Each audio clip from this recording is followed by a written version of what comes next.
bersama kita narasumber yang sangat luar biasa bersama dengan kita pada malam hari ini, yaitu Kak Andreas. Oke, teman-teman semuanya, terima kasih banyak. Mungkin saya izin memulai kegiatannya dalam hitungan 3, 1, 2, dan 3. Oke, bismillahirrahmanirrahim. Assalamualaikum warahmatullahi wabarakatuh. Shalom, Om Swastiastu, Namo Buddhaya, salam kebajikan, serta salam sejahtera untuk kita semua. Pertama-tama, marilah kita panjatkan puji serta syukur kita kehadirat Tuhan Yang Maha Esa, karena atas karunia serta kasih sayangnya lah kita dapat berkumpul pada malam hari ini, tepat pada hari Rabu tanggal 22 Desember 2021 melalui virtual Zoom meeting dan mengikuti kegiatan workshop yang diadakan oleh The New You Institute. Teman-teman yang berbahagia, sebelumnya izinkan saya memperkenalkan diri terlebih dahulu, karena pepatah mengatakan bahwasanya tak kenal maka tak sayang. Maka dari itu, perkenalkan, nama saya Frediva Meisya Sihabudin, yang pada kesempatan kali ini akan menjadi moderator yang akan memandu berjalannya acara selama kurang lebih 1 jam ke depan. Oke, jadi semuanya diharapkan standby dan juga jangan lupa mencatat.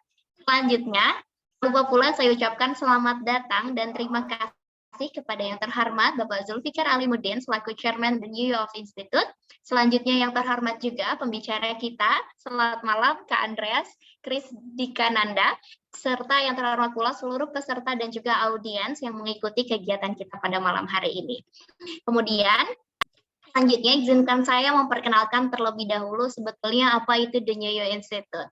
Oke, The New You Institute merupakan sebuah lembaga training, mentoring, dan juga coaching, dan juga consulting, di mana yang bergerak di bidang transformasi sumber daya manusia dan juga organisasi. The New Institute menjalankan program training, mentoring, dan juga coaching dalam 3 aspek utama, yaitu people, business process, dan juga sistem. Jadi teman-teman jangan lupa untuk terus menantikan program-program terbaru The New Institute melalui Instagram kami atau bisa mengunjungi website kami. Dan program yang dimiliki oleh The New Institute diantaranya ada talk show, workshop, bootcamp, mini course, dan juga berfokus pada 5 sektor, meliputi leadership, skill, business, career, dan juga life. Nah, workshop kali ini merupakan salah satu kegiatan webinar yang diadakan oleh The New Institute yang menghadirkan pembicara yang ahli di bidangnya untuk membagikan pemikiran serta pengalamannya. Dan adapun tujuan pembicaraan pada malam hari ini adalah memberikan insight dan juga wawasan baru nih, khususnya untuk kita para mahasiswa dan juga remaja atau mungkin fresh graduate serta karyawan yang ada di Indonesia untuk menambah wawasan serta insight barunya, khususnya di bidang skill nih. Dan ya, topik yang sangat menarik tentu saja, yaitu mengenai mengapa sebetulnya investasi itu penting dan sebetulnya bagaimana sih cara memulainya. Oke, kita langsung saja. Sepertinya teman-teman juga sudah tidak sabar melihat antusias audiens semuanya. Oke, di sini mungkin saya izin memanggil terlebih dahulu pembicara kita, Kak Andre. Halo, Kak Andreas, selamat malam. Halo, malam. Kedengeran nggak ya suaraku? Kedengeran Kak. Oke, betul. Oke, teman-teman, di sini ada pembicara kita Kak Andreas. Tapi sebelum itu aku izin membacakan biodata singkat dari pembicara kita atau narasumber kita pada malam hari ini. Jadi teman-teman, Kak Andreas ini merupakan seorang product specialist and investment research analyst di Ternak Uang dan juga seorang advisor di Student X CEO dan juga merupakan seorang finance enthusiast nih. Jadi pas banget kalau kita ngomongin tentang finance dan juga preparation-nya, pas banget kita mengambil ilmu dan juga insight dari ahlinya nih. Oke, gimana Kak Andreas? Apa kabarnya hari ini? Baik banget. Kamu sendiri gimana? Baik ya? Oke, aku baik juga. Aku nggak sabar. Aku juga, soalnya ini topik yang berangkat dari keresahan dan kekepoan aku juga sih Kak. Jadi aku nggak sabar nih untuk dapetin insight dan ilmu baru dari Kakak. Oke, mungkin without any further ado, mungkin selanjutnya aku akan serahkan sesinya ke Kak Andreas untuk mempresentasikan materi. Thank you. Oke. Tapi before waktuku buat present berapa lama? Oke. Diva, aku manggilnya apa nih? Diva ya? Oke. Ya, terserah boleh Diva. Oke, Diva, ya. Sebetulnya kalau untuk materinya sendiri sekitar 45 menit ke depan, nanti aku akan bantu remind Kak di chat, dan ya untuk nanti selanjutnya akan dilanjut oleh sesi diskusi atau tanya jawab. Oke. Aku coba, thank you Diva dan teman-teman semuanya. Mungkin aku coba share screen ya. Coba ya, bisa nggak ya? Wait. Oh, seperti udah bisa. Nih, kelihatan nggak, teman-teman? Kelihatan, Kak. Kelihatan ya? Oke, mantap. Langsung mulai aja ya. Oke, selamat malam semuanya. Salam sejahtera buat kita semua. Perkenalkan, tadi mungkin udah dikenal dikit sama Diva. Jadi nama aku Andreas Krisdikananda, tapi biasanya nih kalau di kampus tuh dipanggilnya Andreo gitu. Jadi kok bisa gitu sebenarnya waktu itu banyak banget yang namanya Andreas gitu waktu aku baru pertama kali masuk. Aku dari UI BTW, angkatan 2017. Itu banyak banget yang namanya Andreas gitu. Terus kayak gimana caranya bisa membedakan dengan yang lain gitu ya. Jadi akhirnya lahirlah nama Andreo itu gitu. Nah, malam ini aku diundang sama The New You Institute ya, namanya ya, bener ya? Buat bahas tentang kenapa sih investasi itu penting dan gimana cara memulainya gitu ya. Jadi mungkin di sini sebenarnya aku pengen lebih ke sharing-sharing aja gitu. Jadi kayak jangan anggap aku terlalu expert juga, terlalu superior juga. Jadi kita saling berbagi ilmu aja gitu di sini gitu. Jadi hopefully aku juga bisa belajar dari kalian juga gitu ya. Oke, langsung aja kita mulai. Ini sedikit biodata aku, nanti boleh banget di follow misalnya IG atau misalnya LinkedIn gitu. Kalau TikTok lagi jarang konten, ini mungkin nanti habis ini mau lanjut lagi konten gitu ya. Jadi kalau misalnya nanti, biasanya tuh kalau aku lagi bawain materi gitu, karena waktunya terbatas juga, waktu Q&A juga terbatas, jadi beberapa peserta tuh nanya ke aku tuh lewat IG gitu, lewat Instagram, DM Instagram gitu, atau lewat LinkedIn gitu. Jadi don't worry kalau misalnya nanti teman-teman nggak punya waktu buat nanya atau sharing, nanti kita bisa lanjut lagi di luar dari sini gitu ya. Oke, aku langsung mulai aja. Nah, jadi yang mau kita bahas itu kan sebenarnya investasi gitu ya. Kenapa sih investasi itu penting gitu? Nah, sebelum memulai materi investasinya tersendiri gitu, aku mungkin perlu nanya dulu nih ke teman-teman. Sebenarnya teman-teman ini backgroundnya apa? Mungkin umur kali ya, umur atau pekerjaan gitu, misalnya umur 22, mahasiswa gitu, sama dari daerah mana, mungkin boleh absen dulu, biar aku bisa kenal teman-teman juga. Karena kan aku udah kenalan nih, sekarang giliran teman-teman kenalan. Oke, boleh di kolom chat, silakan. Oke, malam. Oke, iya selamat malam juga teman-teman. 21 mahasiswa, waduh mantep banget. Aku suka nih kalau masih mahasiswa, berarti masih darah-darah muda gitu ya. Masih semangat semua gitu. Mahasiswa, ada umur 18. Berarti masih maba nih, Zidan Damar. Wah, pasti kamu masih maba ya. Semester 1 nih kayaknya. Oke, ada yang 19 tahun, ada yang dari Padang, dari Tasikmalaya, Bogor, mahasiswa. Oke, mantap. Kebanyakan nih kayaknya ya mahasiswa ya. Jadi kita nggak terlalu jauh lah ya, gengs, umurnya gitu. Walaupun nanti ada yang selain mahasiswa juga ya, nggak apa-apa juga ya. Oke, langsung aja kita mulai. Jadi sebelum kita ngomongin masalah investasi itu kita perlu tahu hal yang paling dasarnya. BTW ini aku sengaja nggak full screen ya, soalnya nanti kita bakal jumping around beberapa website gitu. Jadi biar mudah aja gitu. Jadi sengaja aku giniin doang. Nah, jadi untuk memulai ngomongin investasi, kita perlu tahu dulu teman-teman yang namanya financial planning atau perencanaan keuangan gitu. Nah, di perencanaan keuangan itu ada yang namanya piramida perencanaan keuangan. Jadi suatu piramida yang di mana itu bergeraknya dari bawah dulu nih, dan itu harus dipenuhi dari bawah ke atas gitu. Mungkin aku coba zoom out dikit. Nah, nih. Jadi namanya piramida perencanaan keuangan. Yang paling bawah itu adalah arus kas atau bahasa kerennya cash flow. Di mana kita sebagai orang yang ingin menerapkan perencanaan keuangan dengan baik itu perlu menerapkan cash flow yang baik pula gitu ke dalam budgeting kita gitu atau anggaran kita gitu. Jadi per bulan misalnya kita harus punya cash inflow atau uang yang masuk itu lebih banyak daripada pengeluaran kita. Jangan sampai pengeluaran kita lebih banyak gitu kan. Kan bahaya kan kalau misalnya kayak gitu. Kita juga harus ngatur anggaran kita agar anggaran kita itu bisa memenuhi kebutuhan-kebutuhan kita dengan baik gitu per bulannya. Nah, yang paling penting dari yang paling bawah ini itu adalah namanya dana darurat, teman-teman. Kalau misalnya teman-teman belum pernah dengar apa itu dana darurat, itu artinya adalah dana yang kita pakai kalau misalnya nih suatu waktu ternyata kita kehilangan kemampuan kita buat mendapatkan uang masuk. Nah, maksudnya apa? Aku kasih contoh ya. Misalnya nih, misalnya aku kerja di ternak uang gitu misalnya. Per bulan dapat gaji gitu. Nah, semisal aku kena amit-amit ya, amit-amit banget nih kena penyakit gitu, terus aku jadi nggak bisa kerja, nggak bisa produktif, jadinya aku selama sebulan itu bahkan sampai berbulan-bulan ke depan tuh nggak bisa kerja lagi gitu. Kalau aku nggak bisa kerja, jadi aku nggak dapat pendapatan kan. Kalau nggak dapat pendapatan, berarti aku nggak punya uang masuk gitu kan. Nah, tujuannya punya dana darurat ini adalah kalau misal hal itu terjadi, kita tuh masih punya uang backup gitu loh, teman-teman, ibaratnya. Jadi kita nggak perlu khawatir kalau misalnya kita kehilangan kemampuan kita untuk mendapatkan uang, kita masih punya uang cadangan, ibaratnya. Gitu. Itu namanya dana darurat. Cara ngitungnya gampang banget. Contoh nih, misalnya teman-teman per bulan ya, ini contoh aja, per bulan misalnya pengeluaran teman-teman tuh 2 juta. Nah, minimal teman-teman harus punya 2 juta kali 3 bulan. Berarti 6 juta gitu. Bagusnya itu teman-teman punya 2 juta kali 6 bulan atau berarti 12 juta gitu. Jadi range teman-teman kalau mau punya dana darurat itu 6 sampai 12 juta gitu. Nah, itu berarti dengan duit itu teman-teman kalau misal kehilangan kemampuan untuk mencari pekerjaan gitu, teman-teman tuh masih bisa hidup gitu. Masih bisa makan gitu, masih bisa bertahan hidup gitu. Itu ya, jadi itu yang paling bawah. Itu harus dipenuhi. Dana darurat. Terus perencanaan yang baik. Naik lagi ke atas, satu lagi. Ini namanya manajemen risiko. Maksudnya apa?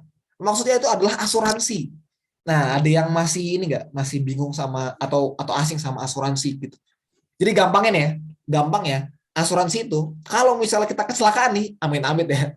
Kita kecelakaan, misalnya lagi berkendara gitu kan, malam-malam ngebut, tiba-tiba ada truk gitu, kita ditabrak truk gitu, jeder gitu.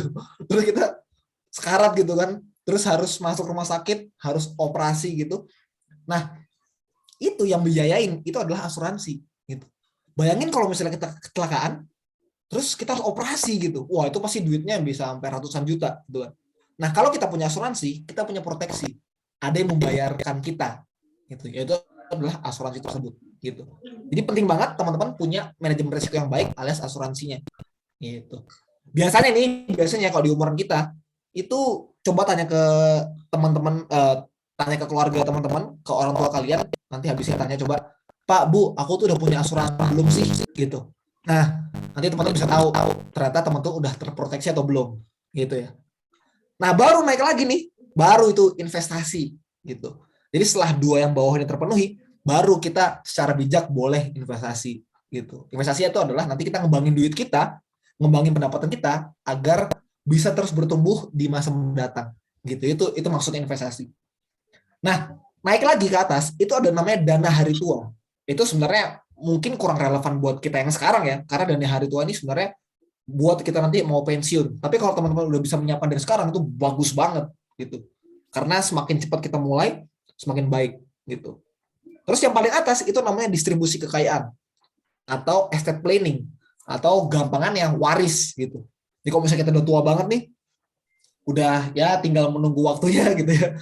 Nah, itu pasti kekayaan kita kan akan kita terusin kan ke keturunan kita. Nah, itu yang namanya distribusi kekayaan gitu.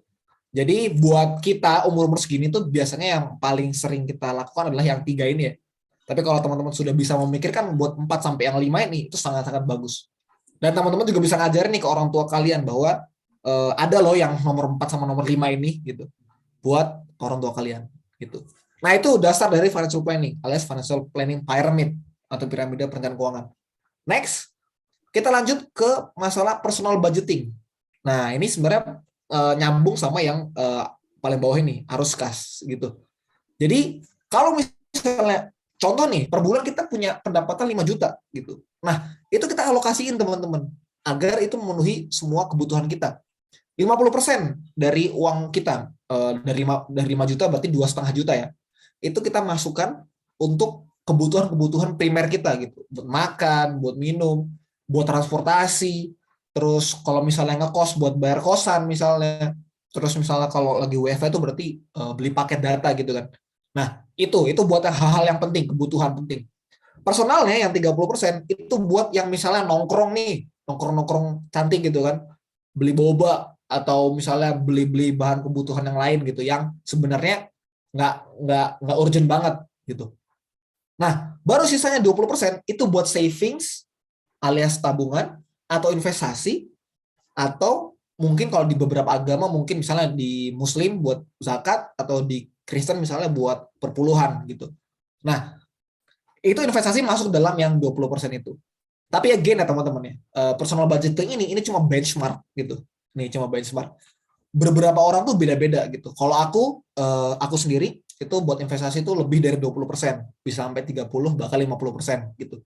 Tapi disesuaikan sama kebutuhan teman-teman sendiri gitu ya. Jadi setiap orang bisa beda-beda, tapi bisa pakai ini sebagai benchmarknya gitu. Nah, ini salah satu pertanyaan yang pamungkas gitu. Kenapa investasi itu penting gitu ya? Ini kan yang jadi topik utama di acara malam ini gitu ya. Kenapa investasi itu penting, bro?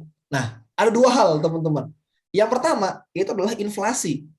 Yang kedua adalah financial goals. Inflasi itu maksudnya apa? Inflasi itu buat teman-teman yang belum tahu, itu adalah kenaikan harga barang secara umum. Gitu ya. Aku ulangin ya. Inflasi itu adalah kenaikan harga barang secara umum gitu. Jadi nih, ini contoh yang sangat nyata banget nih. Waktu aku kemarin 2 tahun lalu atau setahun yang lalu gitu ya. Aku balik lagi ke kantin SD aku.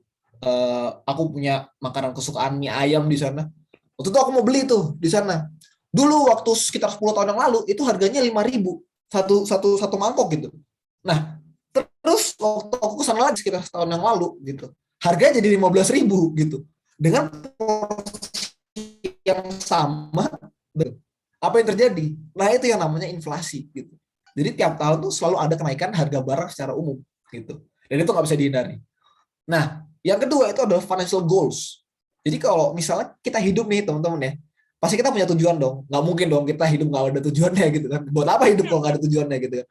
Nah, itu yang dinamakan financial goals. Kita punya tujuan yang perlu dicapai dengan dana yang tertentu gitu, uang tertentu gitu. Itu yang dinamakan financial goals. Kita akan bahas satu persatu lebih lanjut.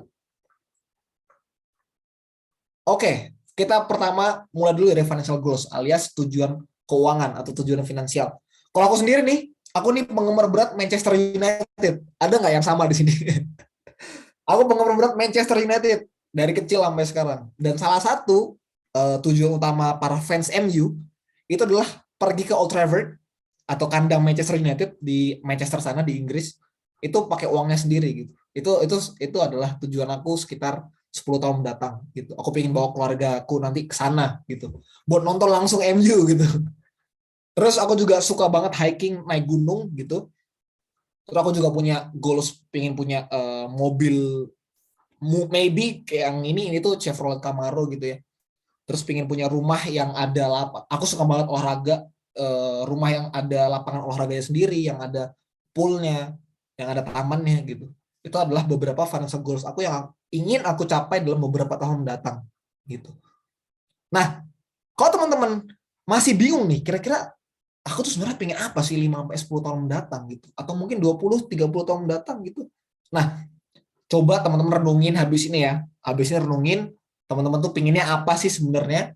Misalnya Diva gitu, pinginnya apa gitu 5-10 tahun mendatang? Apakah keluar negeri? Atau misalnya berangkat haji misalnya? Atau beli tas LV misalnya? Louis Vuitton gitu? Atau misal apa gitu kan? Nah, habis itu setelah kita tahu pingin beli apa, terus cari tahu juga harganya berapa. Apakah misalnya kalau tas LV misalnya 500 juta gitu kan, atau 1 miliar gitu. Terus kita kira-kira ingin mencapai dalam waktu berapa lama? 10 tahun, 20 tahun, 30 tahun gitu kan. Terus akhirnya setelah itu semua terjawab, kita akhirnya tahu financial goals itu tuh apa gitu. Nah, seiring berjalannya waktu, seiring berjalannya meningkatnya umur gitu, meningkatnya pendapatan, pasti kita juga bisa adjust gitu sama goals kita. Awalnya pengen beli tas biasa gitu, harga misalnya 10 juta gitu. Tapi setelah income-nya naik terus, bisa aja aku pengen beli tas LV harganya 500 juta gitu. Bisa aja gitu kan. Jadi proses ini tuh iteratif gitu. Itu teman-teman pernah dengar di bahasa startup gitu, iteratif bisa berulang gitu. Bisa kembali lagi ke step awal gitu. Jadi bakal ada gitu penyesuaian financial goals sesuai dengan kemampuan finansial dan kondisi kalian gitu kan. Jadi intinya itu. Habis ini teman-teman coba renungin dulu financial goals apa buat teman-teman yang ingin raih dalam beberapa tahun mendatang dan budgetnya berapa gitu. Terus permasalahan kedua yang tadi, kenapa kita harus investasi? Yaitu adalah karena untuk mencapai financial goals yang tadi itu ada tantangannya teman-teman ternyata. Tantangannya adalah inflasi. Nah, rata-rata di Indonesia selama 5 tahun terakhir itu inflasinya sekitar 2-3% gitu. Itu yang tadi aku simulasikan dengan mie ayam itu ya. Dulu harganya 5.000 sekitar 10 tahunan lalu, sekarang harganya dengan porsi yang sama 15.000 gitu. Padahal rasanya sama, bahannya juga sama gitu kan. Kok bisa? Itu adalah inflasi gitu. Nah, gimana caranya kita bisa mengalahkan inflasi tersebut atau kenaikan harga barang tersebut? Yaitu adalah dengan investasi gitu. Jadi investasi adalah kita nempatin dana kita yang tujuannya dana tersebut in the future atau di masa mendatang itu bisa berkembang biak gitu. Bisa nilainya lebih tinggi gitu. Itu yang dinamakan investasi. Kita menaruhnya di instrumen keuangan agar di instrumen tersebut berkembang dan bisa kita gunakan uangnya untuk mencapai financial goals kita gitu. Jadi itu kira-kira artinya investasi ya secara umum gitu. Nah, oke. Sekarang aku ada sedikit kuis menarik nih buat teman-teman semua. Aku mungkin butuh jawaban teman-teman ya. Jadi nanti type di kolom chat aja, pilih A atau B gitu. Nah, jadi gini ceritanya teman-teman. Misalnya teman-teman lagi jalan nih, lagi jalan sendiri gitu di jalan kan. Terus tahu ini nggak sih, tahu Mister Uang Kaget gitu nggak sih, yang acara-acara di TV gitu, yang tiba-tiba ketemu orang terus dikasih duit banyak gitu, tahu nggak sih? Tahu lah ya, tahu kan? Nah, bayangin teman-teman tuh lagi jalan gitu, terus ketemu sama si Mister Uang Kaget ini gitu. Terus dia nawarin, misal Diva gitu, wahai Diva, kamu mau pilih uang 100 miliar sekarang atau 100 perak sekarang, tapi tiap tahun itu punya return 100% selama 30 tahun ke depan. Nah, aku ulangin. Kamu mau milih uang 100 miliar sekarang, segepok nih, langsung dia udah bawa koper ya tuh, segepok nih, atau 100 perak, kecil doang 100 perak, tapi returnnya 100% selama 30 tahun mendatang. Gitu. Oke, yang pilih A atau B, coba tolong jawab di kolom chat ya. Habis ini kita bakal buktiin kira-kira selama 30 tahun mendatang tuh siapa yang lebih berkembang duitnya gitu. Oke, silakan type in di kolom chat.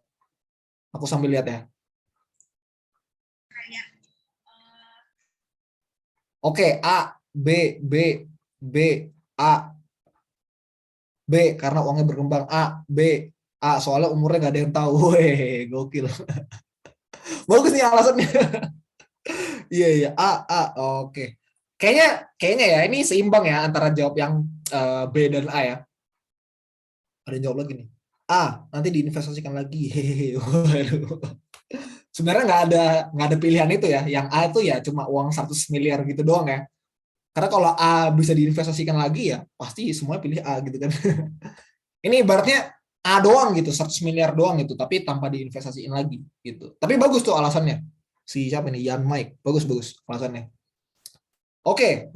Nah, habis ini kita bakal coba buktiin sebenarnya selama 30 tahun mendatang itu bakal lebih cuan yang mana gitu. Coba ya bentar ya, aku buka dulu filenya.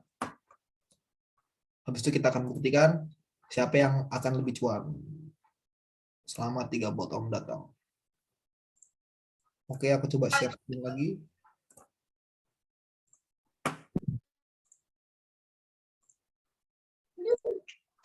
Oke, udah kelihatan ya? Oke. Nah, tadi kan kita berimbang nih ya, antara A atau B gitu ya. Coba kita buktiin sekarang di Excel gitu ya. Yang A sama yang B, kita buka dulu satu persatu, 5 tahun, 5 tahun gitu. Oh, ini langsung 10 tahun. Nah, selama 10 tahun awal nih, yang A, ya uangnya ya 100 miliar gitu, karena nggak berkembang gitu. Tapi yang B, itu uangnya udah berkembang, tapi cuma jadinya 102.000 gitu. Wah, anjir, itu jauh banget ya sama 100 miliar. Sangat-sangat jauh gitu ya. Coba kita lihat 5 tahun lagi gitu ya. Sampai tahun 15. Sampai tahun 15, itu yang A masih sama 100 miliar, yang B itu cuma jadi 3 juta. Itu udah setengahnya loh, ini udah setengahnya. Ini udah setengahnya tapi masih 3 juta gitu. Maksudnya wah ini jauh banget gitu ya. Sangat jauh nih. Lagi, 20 tahun. Yang A sama 100 miliar, yang B itu udah mulai mengejar nih. Tapi masih jauh banget juga, 100 juta bro. masih kalah 1000 kalinya gitu. Gimana tim yang B nih? Ini mau pindah ke A atau gimana nih? Oke, sekarang coba revote ya. Kita udah tahu nih 20 tahun ternyata yang A ini 100 miliar, yang B itu 100 juta. Jauh banget gitu. Kira-kira di tahun 30 nih lebih cuan yang mana nih? A atau B? Coba. A, tetap B, tetap C. Wah, Bang Brian, ini nggak ada C. Ini ada A sama B. Tetap C nih, C-nya dari mana? Aduh. Wis, A, B, A. Ketat nih kayaknya nih. Nih, Bang Brian nih mungkin Bang Brian kasih klarifikasi ya, Bang. Ini C ini maksudnya apa ini? Nggak ada pilihan C. So. Bikin pilihan sendiri nih Bang Brian. Oh, maksudnya B. Oke, mantap. Wih, kebanyakan jawab B ya. Oke, kebanyakan jawab B. Oke, ya udah, coba kita buktiin lagi ya. Kita buka lagi. Terus sampai tahun ke-25 itu masih jauh banget. Yang A 100 miliar, yang B udah masuk miliar juga sih, tapi masih 3 miliar. Itu masih sangat jauh. Dan ternyata waktu kita buka, ternyata setelah 30 tahun, yang A itu jadinya 100 miliar, tapi yang B itu jadinya 107 miliar. Berarti kalau kita tarik kesimpulannya dari pertanyaan tadi, siapa yang lebih cuan? Ternyata yang lebih cuan adalah B, gitu ya. Nah, sebenarnya teman-teman ya, dari simulasi ini, itu aku ingin nunjukin bahwa ada yang namanya the beauty of compounding interest. Ini ada yang tahu Bapak ini? Ya, ini Bapak ini sangat terkenal ya, Bang Albert Einstein ya. Beliau adalah ilmuwan dan dia bilang adalah compounding interest itu adalah keajaiban dunia ke-8 gitu. Jadi, di dalam investasi itu ada namanya compounding interest, alias bunga berbunga. Kalau misalnya kita investasiin duit kita, terus kita investasi terus, itu bunganya akan terus berbunga lagi gitu. That's why akan terus menggulung gitu. Dan itu yang bikin uang kita bisa terus bertumbuh dan banyak gitu. Itu indahnya investasi dan compounding interest gitu. Dan dari simulasi yang tadi, itu nunjukin kalau misalnya ternyata dari uang 100 perak nih, dari uang 100 perak, itu selama 30 tahun mendatang tuh bisa loh ngalahin 100 miliar gitu. Nah, tapi kalau kembali lagi ke pertanyaannya ya, pilih A atau B itu sebenarnya susah gitu. Karena masing-masing ada kelemahan dan kekurangannya ya. Kalau A kita langsung dapat 100 miliar gitu kan. Tapi kalau yang B memang sih lebih cuan, tapi emang kita masih hidup sampai 30 tahun mendatang gitu ya. Kayak tadi kata si Diva, itu very good point gitu ya. Karena kita nggak ada yang tahu gitu kan masalah umur gitu. Tapi yang mau ku underline, ternyata di pilihan B ini compounding interest-nya tuh luar biasa banget teman-teman. Bisa ngalahin yang 100 miliar yang A gitu. Tapi mantap banget teman-teman, thank you for participating. Itu tadi diskusi yang cukup menarik ya, A atau B. Kata kalau secara cuan B, tapi secara pilihan itu kembali ke teman-teman. Kalau beneran ketemu sama si uang kaget itu ya, ini kayaknya nggak akan ketemu deh. Cuma acara-acara TV doang. Oke, nah kalau mau mulai investasi, itu banyak banget kesalahan umumnya teman-teman ya. Pengen cepet kaya, wah itu sebenarnya udah salah sih. Karena kalau pengen cepet kaya, kayaknya bukan investasi deh. Karena investasi itu membutuhkan proses gitu, butuh waktu gitu. Mungkin kalau trading bisa, itu tapi pembahasan yang lain ya, itu berbeda. Tapi kalau buat investasi itu lebih ke jangka menengah dan panjang gitu ya. Terus ikut-ikutan doang karena FOMO. Wah, semua orang di media, semua orang di IG, di Twitter ngomongin investasi saham, investasi saham. Tapi sebenarnya kita nggak ngerti itu apa gitu. Jadi akhirnya itu juga nyambungan nomor 3, belum punya pengetahuan yang cukup. Jadi kita main investasi doang tuh tanpa mengerti apa-apa karena FOMO doang gitu. Itu juga salah gitu.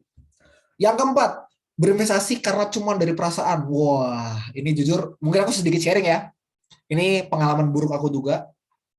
Jadi nggak apa-apa ya ini sebut-sebut merek ya. Maksudnya bukan bermaksud menjatuhkan, tapi maksudnya buat kita sama-sama belajar aja. Jadi pertama kali aku terjun di dunia investasi itu saham itu tahun 2019. Itu aku pertama kali belajar dari teman-teman dan juga dari YouTube gitu ya. Belajar dan akhirnya setelah sekitar sebulan mencoba menimba ilmu langsung aku gas gitu buat memulai investasi saham. Nah, waktu investasi saham itu aku bingung dari sekian banyak. Jadi di Bursa Efek Indonesia di pasar saham kita itu ada sekitar 700-an lebih perusahaan yang bisa dibeli teman-teman. Karena ada banyak banget ya. Dari 700 itu pilih yang mana gitu. Terus dari yang aku pelajari nih, pilih saham yang menurut kalian kenal sama saham tersebut. yang kalian rasa dekat sama perusahaan tersebut gitu. Aku langsung pikir dari sekian banyak itu, salah satu yang menurut aku dekat itu adalah saham perusahaan Garuda gitu, atau Garuda Indonesia gitu. Nah, itu adalah saham perusahaan yang bisa dibilang, ya siapa sih yang nggak tahu Garuda Indonesia gitu ya. Itu adalah pesawat yang besar gitu, kebanggaan nasional gitu, BUMN yang paling, salah satu yang paling terkenal gitu. Akhirnya aku milih saham Garuda Indonesia gitu pada waktu itu. Belilah aku saham Garuda Indonesia karena dari perasaanku itu. Ditambah waktu itu Garuda ngesponsorin Liverpool juga. Buat yang suka bola pasti tahu Liverpool itu musuh besarnya MU gitu, salah satu klub terbesar di Inggris dan dunia juga gitu. Jadi kayak, wah Garuda ini keren banget gitu, kayak udah gede perusahaannya, terus ada di mana-mana gitu, sampai luar negeri, sampai Inggris gitu kan, mantep banget gitu. Ternyata setelah gue beli sahamnya, performanya anjlok banget gitu. Waktu itu Garuda, ya sorry itu saya ternyata terlibat skandal keuangan gitu, karena sedikit memanipulasi laporan keuangannya. Terus setelah itu ya mungkin kalau teman-teman yang ngikutin media atau berita, ada beberapa kasus-kasus lagi yang melibatkan manajemennya gitu. Dan sekarang detik ini banget, Garuda Indonesia itu nyaris bangkrut gitu. Berita paling update aku lupa apakah emang sudah dinyatakan bangkrut atau emang lagi krisis banget. Tapi yang jelas udah krisis banget karena utangnya udah banyak banget sampai 70 triliun lebih gitu. Nah, kesimpulannya apa? Ternyata kita tuh investasi nggak bisa dari perasaan, teman-teman. Kayak, oh ngeliat ini perusahaannya gede gitu bangunannya. Oh ngeliat ini perusahaan bannernya ada di mana-mana. Ternyata tuh bukan jadi jaminan. Gitu. Ternyata tuh bisa jadi kesalahan kita gitu. Karena itu cuma dari perasaan kita gitu. Nah, terus yang kelima nih, perencanaan keuangan yang jelek gitu. Wah ini juga sering banget nih orang-orang nih investasi. Salahnya tuh di sini gitu. Kayak di gambar yang kanan nih, ini netizen nih, tabungannya nggak ada, asuransinya nggak ada, emergency fund atau dana daruratnya nggak ada, langsung investasi gitu. Ini bahaya banget ya teman-teman. Jadi seperti yang tadi aku bilang, piramida keuangan tuh dipenuhi dulu, baru kita bisa lanjut ke investasi gitu. Oke, nah ngomongin masalah investasi itu ada banyak banget teman-teman asetnya yang bisa kita pilih. Ada yang high risk, ada yang low risk gitu. Tapi high risk itu high return gitu. Buat teman-teman yang belum tahu, high risk high return itu adalah salah satu hukum di ilmu ekonomi yang bilang kalau misalnya semakin tinggi risiko dari sebuah instrumen keuangan, maka potensi untuk pengembaliannya itu juga semakin besar gitu.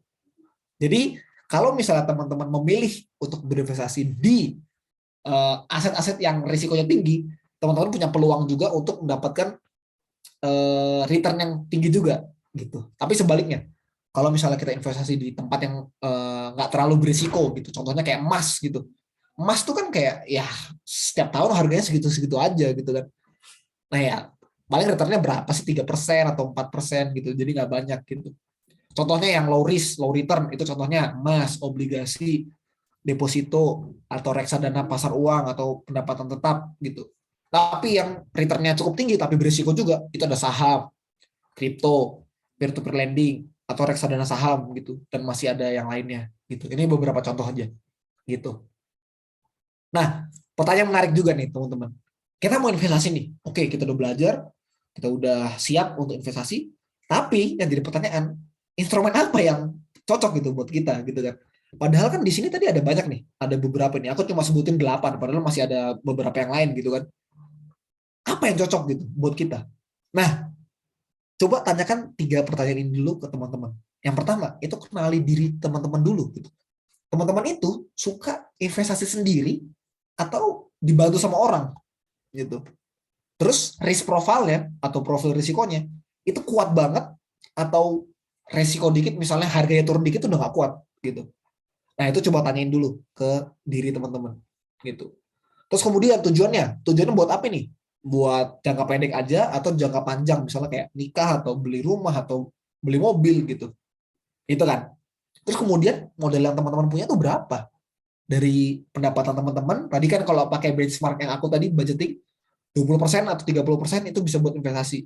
Nah, modal yang teman-teman punya itu berapa gitu? Apakah cukup buat misalnya mau beli emas misalnya atau mau masuk ke pasar saham gitu. Kalau aku sendiri nih, aku lebih suka investasi sendiri gitu ketimbang dibantu sama orang gitu.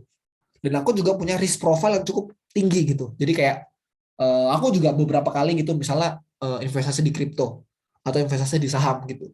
Minusnya itu bisa sampai 50% gitu. Segila itu kalau misalnya berinvestasi di sana gitu. 25 sampai 50% minusnya gitu. Itu tapi aku masih bisa tahan gitu, masih bisa kuat. Kalau orang lain gitu, misalnya aku suruh bapak aku main di situ gitu atau ibu aku, wah udah lepas lepas itu jantungnya tuh masih udah gak kuat gitu. Karena tuh udah begitu berisiko banget gitu. Nah, jadi kenali dulu. Kalau dari teman-teman sudah kenali sama diri kalian sendiri, tahu tujuannya apa, punya modalnya berapa, di situ teman-teman bisa tentuin cocoknya di saham kek, atau misalnya di emas, atau misalnya di deposito, atau reksadana, dan segala macamnya. Gitu. Jadi kebayang ya, gimana caranya memilih instrumen investasi. Gitu. Nah, kalau misalnya teman-teman masih bingung, Kak, gimana sih caranya kita nentuin profil risiko kita? Karena aku nih nggak tahu, aku nih risikonya itu seberapa kuat gitu nahannya. Teman-teman bisa pergi ke Bibit. Jadi kalau di website nih, tinggal ke Bibit gitu. Nanti di Bibit di bagian home-nya, aku biasanya pakai yang HP sih. Kalau yang dari website kurang familiar juga sebenarnya karena lebih enak di HP. Nanti mungkin kalau gambarnya mungkin aku bisa kirim screenshotnya nanti, misalnya menyusul gitu. Tapi intinya nanti kalau teman-teman ke Bibit, coba ke robo advisor-nya, nanti di situ teman-teman akan ditanyakan pendapatannya berapa. Terus kalau misalnya teman-teman investasi di saham, terus sahamnya besok turun, apa yang bakal teman-teman lakuin? Nah, dari situ nanti akan ketahuan kira-kira profil risiko teman-teman itu seberapa jauh gitu. Apakah teman-teman kuat banget menahan risiko nih? Atau sahamnya turun dikit doang 5% gitu, tapi udah nggak kuat gitu, ya kan? Kan ada orang kayak gitu. Nah, dengan robo advisor ini akan membantu itu gitu. Setahu aku yang ada robo advisor ini selain Bibit, ada yang namanya Bareksa juga. Itu boleh coba kunjungin Bareksa gitu, ke aplikasinya aja itu juga ada, seingat aku. Gitu. Nanti akan keluar hasilnya. Nih, misalnya contohnya. Nih, nanti keluar profil risiko aku ternyata agresif. Jadi aku nih suka sama risiko gitu. Jadi kalau besok saham aku turun 10%, 20% itu nggak apa-apa gitu. Nanti dari sini dia akan ngasih rekomendasi teman-teman. Cocoknya ini ke reksadana jenis apa, atau kalau misalnya nggak mau reksadana, itu mau ke sahamnya berapa persen, obligasinya berapa persen, sama pasar uangnya berapa persen. Gitu. Nanti dikasih panduannya. Bisa dibantu di mute, Mbak? Oke, agak-agak bocor ya suaranya. Oke, lanjut ya. Nah, terus lanjut lagi. Sekarang kita udah tahu nih profil risiko kita.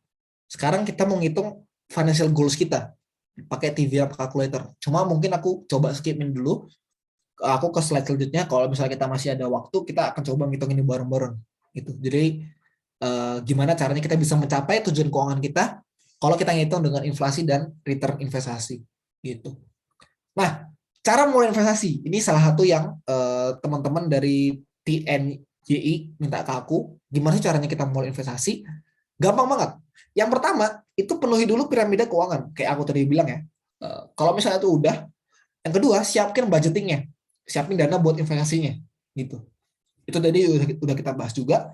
Dan yang ketiga, ini yang lebih teknikal, kita harus daftar ke sekuritas atau platform buat buka akun. Gitu. Contoh, aku misalnya, oke, aku udah tahu, aku pingin berinvestasi di reksadana deh. Gitu. Nah, sekarang saatnya buat teman-teman daftar misalnya di Bibit ya. Contohnya di Bibit, buat daftar sebagai pengguna Bibit sehingga teman-teman bisa investasi di sana gitu. Dan daftar tuh gampang banget gitu. Kalau misalnya aku kemarin kayak contohnya Ajaib gitu. Itu platform buat beli saham. Itu aku cuma daftar pakai KTP, masukin nomor KTP gitu-gitu, terus ya udah selesai gitu. Kurang dari sehari singkat. Pokoknya cepet banget gitu. Jadi aman ya, tinggal daftar dan buat akun. Terus yang keempat, lakukan deposit. Kalau misalnya kita punya akun, kita perlu masukin duit kita ke dalam dong, ya kan? Buat bisa diputar gitu. Itu namanya deposit gitu. Tinggal dimasukin deposit sesuai dengan kemampuan kita. Atau ada beberapa platform yang minimal harus berapa gitu. Tapi kebanyakan sih minimal sekarang udah bisa dari 100.000 gitu. Jadi kayak enak banget gitu kan. Terus step yang kelima, ya udah sekarang kita udah bisa mulai berinvestasi gitu. Gampang ya? Aman ya?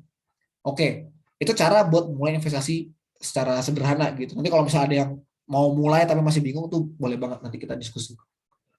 Nah, mungkin aku mau sedikit cerita tentang pengalaman aku berinvestasi gitu ya. Kenapa aku investasi dan kemana aja sih aku investasi gitu.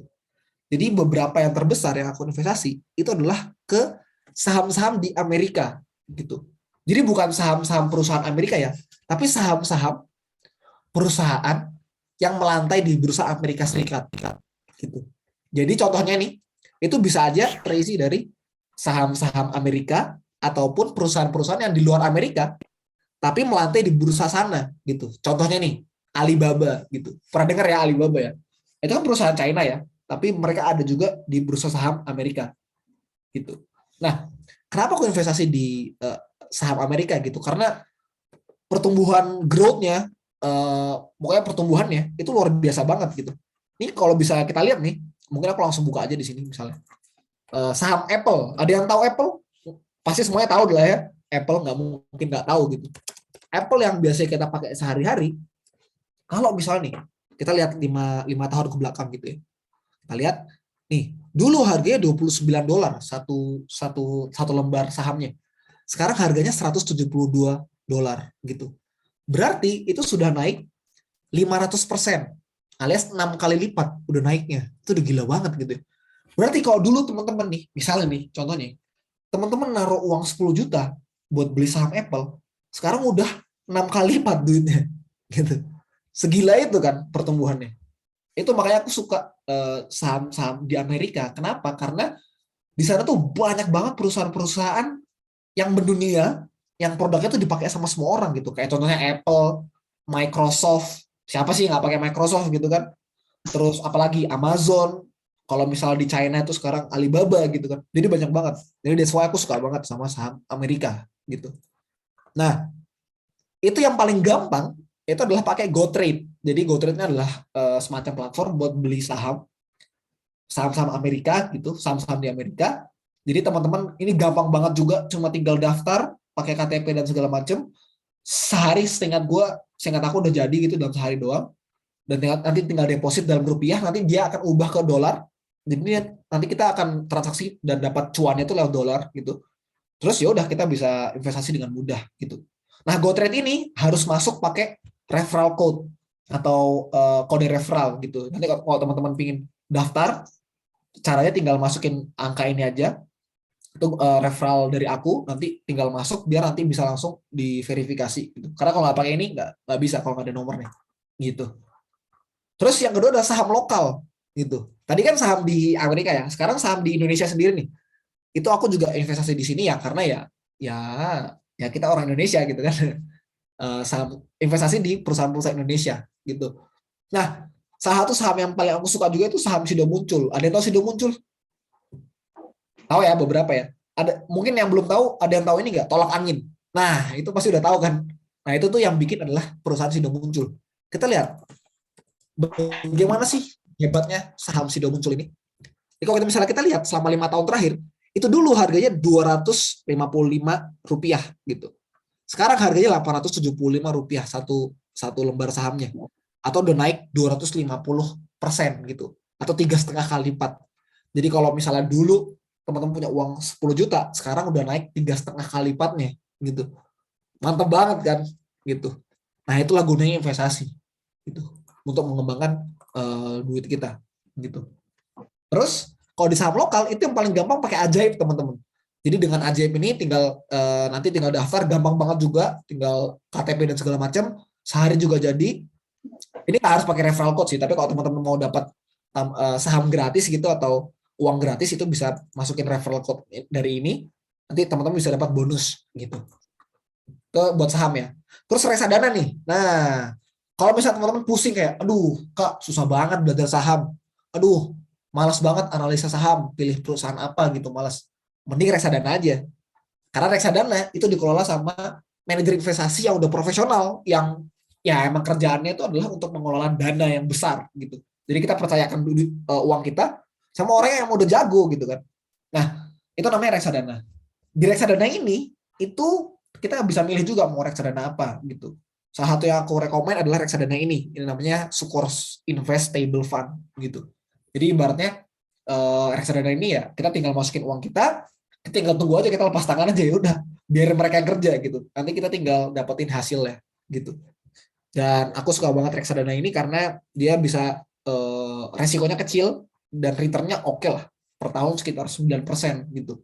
Jadi kalau misalnya kita punya uang 10 juta gitu, kita masukin, tahun depan kita dapat 900.000 gitu, jadi 10.900.000 gitu.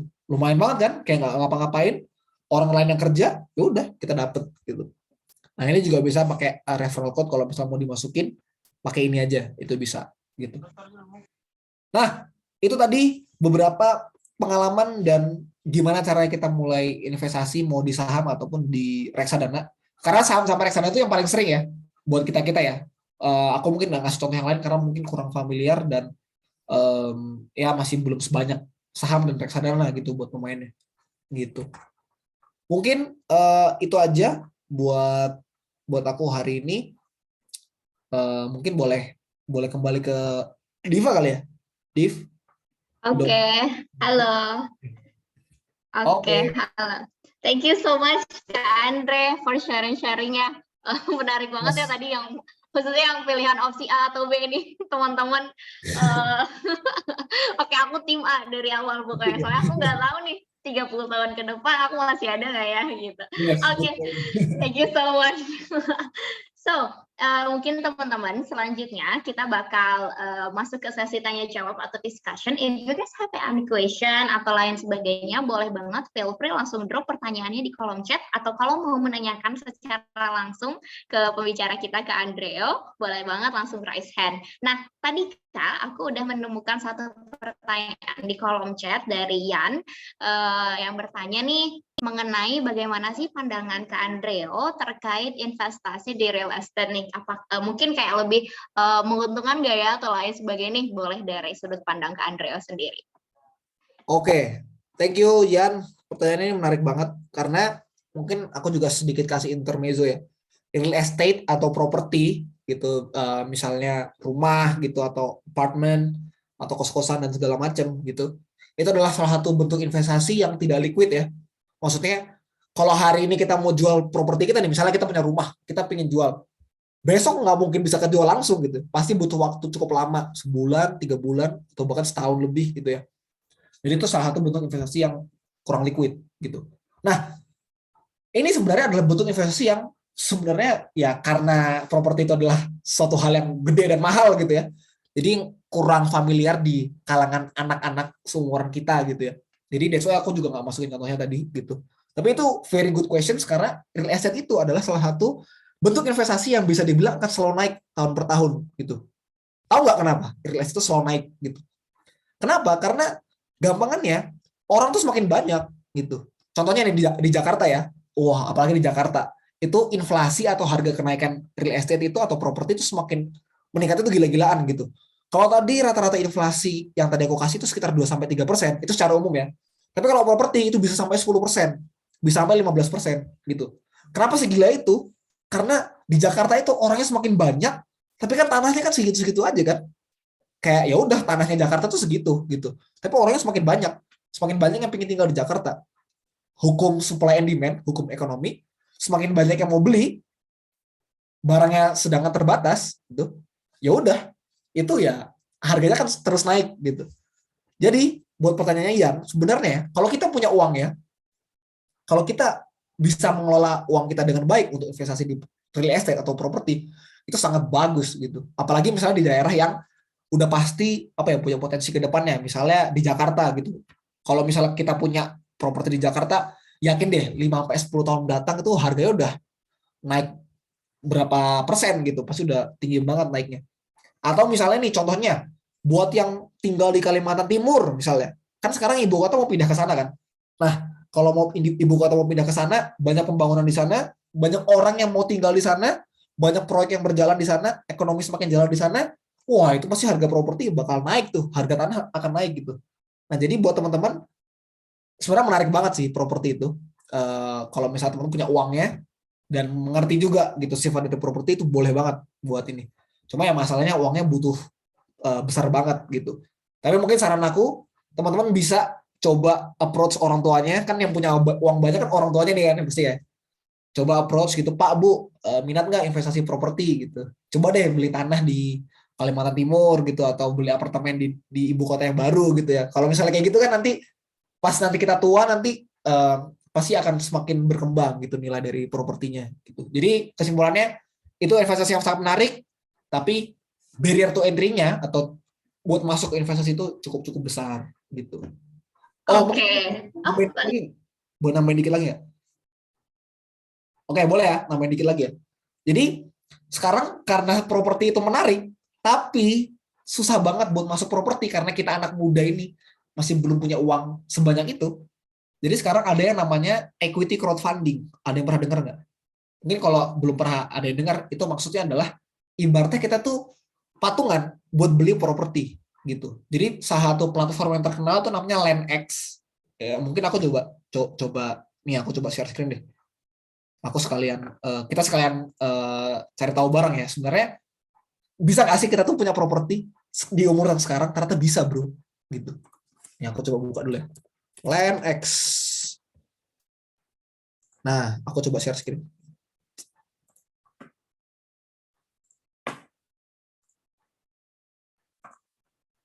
Nah, ini dia, landx.id. Jadi buat teman-teman yang pingin punya rumah atau apartemen atau properti yang lain, tapi uangnya masih dikit, jangan khawatir karena di sini bisa gitu. Jadi ini sistemnya equity crowdfunding. Jadi kita misalnya misalnya contohnya harga rumahnya atau kos-kosannya nih, kita pingin beli kos-kosan gitu, harga 1 miliar gitu. Tapi kita bisa beli dengan harga misalnya 10 juta gitu. Tapi nanti ada orang lain juga yang beli dengan harga 10 juta. Orang lain beli dengan harga 10 juta gitu-gitu. Jadi patungan sama orang lain gitu. Jadi kita punya saham di sini gitu. Jadi namanya equity crowdfunding. Dan ini adalah salah satu bentuk investasi yang cukup baru gitu, karena tadi buat menjawab si Jan tadi sebenarnya real estate itu sebenarnya menarik gitu, tapi nggak semua orang bisa gitu. Jadi lahirlah bisnis model ini yang baru gitu. Jadi kalau teman-teman mau, boleh coba ke landx.id dan coba tanya-tanya gimana caranya.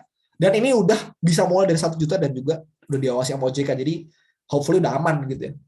Jadi buat Yan dan teman-teman, selamat investasi di properti ya gitu. Oke.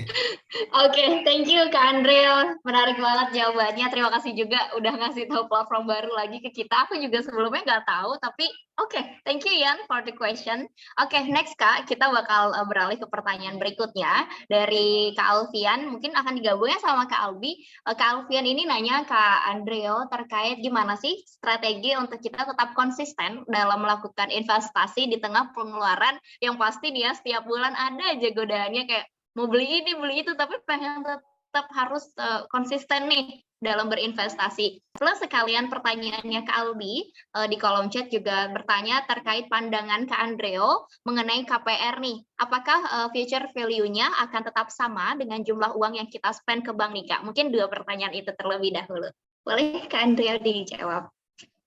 Oke, dari Alifian dulu ya, strategi untuk tetap konsisten berinvestasi. Oke, kalau mau gampang ya, cara yang lagi cukup modern sekarang itu, ini sekali lagi bukan endorse, bukan promosi, itu teman-teman bisa pakai Bibit. Jadi Bibit itu ada fitur namanya auto debit. Jadi kalau misalnya kita pasang nih, misalnya tiap tanggal 1, uang kita langsung di auto debit buat langsung dimasukin ke investasi reksadana gitu. Itu bisa gitu. Nah, aku juga udah mulai nerapin itu.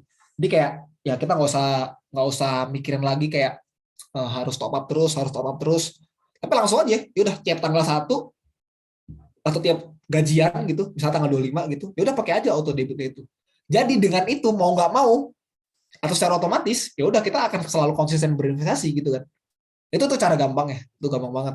Kalau dulu sih aku masih selalu netapin kayak setiap tanggal 1 misalnya. Karena aku dapat uang bulanan tanggal 1 gitu. Setiap tanggal 1 aku investasi secara manual gitu, top up gitu-gitu. Tapi kalau sekarang udah ada auto debit, jadi gampang banget.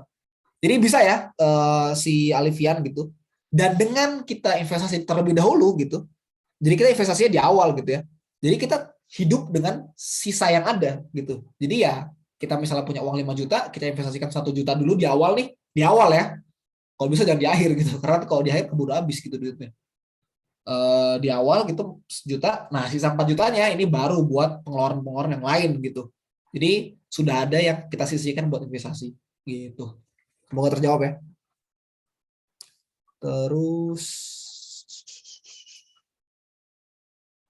Albi, KPR ya, apakah future value-nya akan tetap sama dengan jumlah uang yang kita spend ke bank?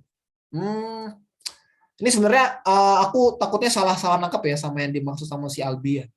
Mungkin Albi boleh jelasin lagi nggak? Aku soalnya takut salah persepsi nih.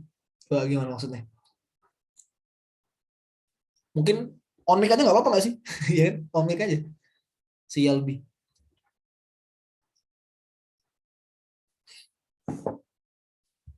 Ada Albinya? Atau aku jawab sesuai dengan pemahaman gue aja? Oke, I think mungkin bisa dijawab sesuai pandangan Kak Andreo aja nih Kak. Oke. Yaudah ya. Coba ya aku baca sekali lagi nih. KPR, apakah future value-nya akan tetap sama dengan jumlah uang kita spend ke bank? Oke, jadi sebenarnya KPR tuh buat teman-teman yang belum tahu ya, itu kan kredit pemilikan rumah ya. Jadi kalau ini nyambung lagi sama yang properti tadi, kita mau beli properti, harganya mahal, tapi at some point kita emang pingin punya satu apartemen gitu, misalnya satu unit apartemen di Jakarta atau semua satu rumah di Jakarta gitu. Nah, rata-rata harga di Jakarta itu minimal 1 miliar gitu, dan 1 miliar tuh bahkan kayak properti yang biasa aja gitu, kayak nggak nggak bagus-bagus amat gitu. Biasanya yang oke banget gitu itu 2 juta, 2 juta, 2 miliaran, sekitaran 2 miliar gitu ya. Nah, karena mahal banget, ada opsi namanya KPR gitu, kredit pemilikan rumah tadi. Nah, di KPR ini itu teman-teman akan bayar DP misalnya 50% gitu. Terus nanti sisanya itu akan nyicil. Nyicilnya ke bank, nanti kita akan bayar dan itu ada bunganya gitu. Jadi total-total kita akan bayar dengan harga yang lebih tinggi daripada harga total dari rumah tersebut gitu. Mungkin itu kali ya yang dimaksudkan sama si Albi ya. Nanti kalau misalnya aku misalnya miss, coba nanti Albi coba komen aja nggak apa-apa gitu. Tapi intinya kalau misalnya kita bayar cash nih, misalnya kita udah ketemu nih rumah di Jakarta gitu. Jakarta misalnya rumah yang elit tuh di mana? Di Pondok Indah ya misalnya. Pengen dekat PIM gitu misalnya. Wow, itu kan mantep banget tuh. Tinggal jalan dikit udah nyampe mall gitu kan. Tapi pasti harganya super mahal gitu. Pasti mungkin 5 miliar gitu ya. Anggapnya 5 miliar. Kita punya dua pilihan, mau cash atau mau KPR gitu. Kalau cash ya udah 5 miliar langsung di awal. Langsung kita lunasin, jeder gitu. Tapi itu kan kayaknya sangat berat ya. Jadi kita ada KPR gitu. Yaitu kita bayar DP-nya dulu, misalnya 50%, jadinya 2,5 miliar kita bayar. Habis itu sisa 2,5 miliarnya lagi itu kita cicil ke bank dengan bunga tertentu gitu. Misalnya 8-10% gitu. Nah, karena ada bunganya, nggak mungkin dong bank itu ngasih uang kita pinjaman secara cuma-cuma gitu. Pasti dia mengharapkan pemasukan juga kan, yaitu adalah dari bunga yang kita bayarin itu gitu. Jadi nanti kalau dihitung-hitung secara total, kita akan bayar most likely itu akan lebih mahal daripada harga total dari rumah tersebut gitu. Contohnya awalnya kalau misalnya kita cash kita cuma bayar 5 miliar nih, tapi ternyata dengan KPR kita total akan bayar 5,5 miliar gitu misalnya. Jadi pasti akan lebih tinggi gitu. Tapi ada plus minusnya nih teman-teman. Kalau cash ya udah kita bisa, kita nggak perlu bayar bunga gitu kan, langsung ya jeder gitu. Tapi kan nggak mungkin banget ya sebanyak itu dalam waktu langsung gitu ya. Nah, plusnya KPR yaitu adalah uangnya tadi kita tuh bisa pakai investasiin dulu uang kita. Jadi itu bisa menggulung dulu, baru terus kalian buat bayar si KPR-nya gitu. Terus itu juga nggak akan mengagetkan cash flow kita kalau langsung 5 miliar di awal, wah gue yakin pasti langsung boncos semua gitu kan. Langsung habis duitnya gitu, cuma buat beli rumah gitu. Sedangkan kebutuhan kita masih banyak gitu. Jadi kesimpulannya itu KPR ini adalah satu metode yang sangat membantu buat orang-orang yang mau beli properti gitu ya. Tapi pastinya jumlah total dari yang harus kita bayarkan kalau kita pakai KPR itu most likely pasti akan lebih tinggi daripada harga aslinya karena adanya bunga itu gitu. Jadi itu mungkin tuh cukup menjawab si Albi gitu. Oke, thank you. Oke, thank you Kak Andreo atas jawabannya. Ya, semoga menjawab juga Kak Alwi. Terima kasih dan juga Kak Alfian atas pertanyaannya. Selanjutnya aku beralih ke pertanyaan yang sangat menarik juga Kak Andreo, karena ini mungkin rata-rata di sini teman-teman mahasiswa yang belum juga memiliki atau mungkin relate juga nih sama pertanyaannya Kak Diki, itu bertanya mengenai ketika seseorang yang memiliki ilmu investasi tapi belum nih Kak memiliki penghasilan untuk melakukan investasi tersebut. Kayaknya ini banyak juga deh. Gimana nih menurut Kak Andreo? Kita harus gimana nih Kak? Oke, jadi sebenarnya sebenarnya afdolnya ya kita investasi itu ketika kita udah punya penghasilan kan, afdolnya itu kan. Cuma kalau misalnya belum punya penghasilan tapi pengen investasi itu juga bisa gitu. Jadi ini emang kejadian banget di teman-teman aku di ternak uang gitu. Jadi salah satu yang menurut aku amazing gitu dari tim ternak uang ini adalah ternyata banyak orang yang jauh lebih muda daripada aku, tapi wah mereka udah mulai investasi duluan gitu dan bahkan skillnya mereka udah jago-jago banget gitu. Beberapa itu masih aku kaget banget sih, umur 14, umur 16 gitu. Itu masih sangat muda gitu ya. Dan sebenarnya teman-teman ya, kalau umur segitu itu teman-teman masih belum bisa punya rekening sekuritas atau belum bisa beli saham sendiri. Karena kan harus bikin KTP, harus ada foto KTP-nya kan. Sedangkan umur segitu belum ada. Yang mereka lakukan adalah minjem punya orang tua mereka gitu. Punya identitas orang tua mereka, jadi atas nama orang tua mereka dan uang yang dikelola adalah uang orang tua mereka gitu. Dengan catatan itu uang yang emang sudah disisihkan ya. Yang tadi misalnya 20% tadi itu ya. Jadi uang yang aman buat ya amit-amit kalau misalnya hilang itu nggak akan mempengaruhi besok makan apa gitu, masih aman gitu. Nah, jadi itu yang aku pelajari dari mereka. Ternyata tanpa punya penghasilan tuh mereka bisa gitu buat investasi. Asalkan mereka mau belajar, asalkan mau punya willingness buat bener investasi, itu nggak apa-apa gitu. Tapi ingat ya buat teman-teman yang mau ke sana, itu pastiin dulu belajar dulu dengan baik, pastiin dulu emang siap buat investasi dan juga pastiin dari orang tuanya bolehin gitu. Kalau misalnya nggak bolehin ya masa nyolong duit orang tua gitu kan nggak mungkin ya. Nah, jadi kalau misalnya itu udah terpenuhi, boleh banget coba investasi buat pakai pinjem uang orang tua. Nanti kalau udah punya uang sendiri, udah lebih pengalaman, pasti juga udah lebih enak gitu. Itu ya, semoga terjawab ya. Oke, terima kasih Kak Andre menjawab juga pertanyaan saya sebetulnya ini.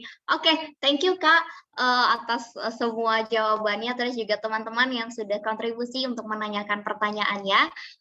Mungkin karena kita juga sudah over time nih Kak, saking serunya tadi materi yang disampaikan, aku juga lupa nih mengingatkan, mohon maaf karena aku juga sambil nyatat dan ya aku rasa sayang banget nih dilewatin ilmu terkait investasi ini. So, buat teman-teman yang belum sempat dibacakan pertanyaannya atau lain sebagainya, feel free untuk tadi kontak Kak Andreo ya, udah di-share juga sosial medianya di Instagram, LinkedIn, atau mungkin ya kita tunggu konten-konten terbaru Kak Andrea di TikTok, nanti aku langsung follow. Oke. So, for the last Kak, mungkin Kak Andreo apakah ada closing statement atau pesan yang ingin disampaikan kepada kita semua nih para peserta yang menghadiri kegiatan pada malam hari ini terkait preparation mengenai financial dan lain sebagainya. Mungkin boleh sekitar 1 menit ke depan Kak Andreo disilahkan. Oke, jadi pesan yang paling utama ya buat investasi itu ya, lah mulai sedini mungkin kawan-kawan. Kenapa? Karena tadi kalau kita pakai simulasi yang tadi A sama B itu, ternyata tuh semua tuh masalah waktu gitu. Investasi itu akan terus bekerja, akan semakin mantap gitu hasilnya kalau ditemani dengan waktu gitu. Nah, waktu yang tepat kapan? Ya sekarang kan, mau kapan lagi gitu. Tapi dengan catatan nih, tolong digaris bawahi ya. Dengan catatan ilmunya juga sudah lumayan cukup gitu. Nggak usah harus jago-jago banget gitu, nggak usah gitu. Yang penting udah ngerti dasarnya dan mau belajar gitu. Dan juga uang yang disisihkan itu adalah uang yang dingin ya. Ingat ya, uang yang dingin gitu. Jangan uang buat makan besok lu pakai gitu buat investasi, besok makan apa gitu kan. Nah, intinya selama ada kemauan yang kuat, selama ada ilmu yang sudah cukup, dan selama ada dana yang dingin dan siap buat diinvestasiin, mulailah investasi sedini mungkin. Karena percayalah, semakin cepat kalian mulai, semakin cepat juga kalian akan menuai hasilnya. Itu sih. Oke, terima kasih Kak Andreo. Semakin cepat memulai, semakin cepat pula kita menuang hasilnya. Oke, cool. Thank you so much. Maybe untuk berikutnya kita akan ada sesi foto bersama. Wah, semakin ini ya tersaring nih teman-teman yang ingin benar-benar ingin mendapatkan ilmu dari Kak Andreo. Mungkin buat yang mau on cam atau menyalakan kameranya dan kita foto bersama dengan Kak Andreo, disilahkan. Aku tunggu. Oke. Oke, selamat malam semuanya. Oke. Wah, ada yang hadir dari podcast nih ya. Cool. Alright, thank you so much. Oke, mungkin aku tunggu beberapa saat lagi. Boleh yang mau ikutan foto bersama? Oke. Alright, aku foto ya dalam hitungan 3. 1, 2, 3. Oke. Oke, sekali lagi. 1, 2, 3. Alright, cool. Thank you so much semuanya. Itu dia tadi sesi kita bersama Kak Andreo. Dimulai tadi penyampaian materi, sesi tanya jawab, dan juga diskusi. Terima kasih banyak Kak Andreo sekali lagi telah meluangkan waktunya bersama kita di sini.